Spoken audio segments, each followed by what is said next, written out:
জাতীয়তাবাদী দল এদেশের সর্ববৃহৎ দল। এই দলটি অনেকবার নির্বাচন করেছে, নির্বাচনে বিরাট অভিজ্ঞতা আছে।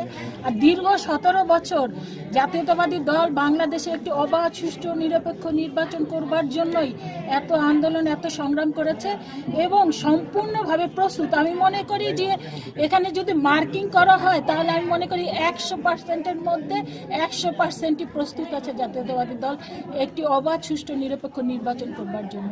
কাজেই এই প্রস্তুতি যে আজকে এই নির্বাচনের তারিখ দিয়েছে সেই কারণে না, এই প্রস্তুতি আমরা একেবারে 2008 সালের পূর্ব থেকে 2006 সাল থেকেই কিন্তু আমরা এই প্রস্তুতি নিয়ে আছি।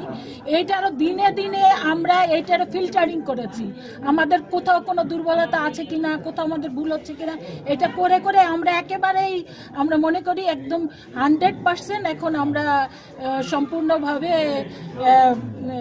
একদম কি বলবো সম্পূর্ণভাবে পরিপক্ক এবং পরিপূর্ণভাবে আমরা প্রস্তুত আছি একটা অবাধ সুষ্ঠু।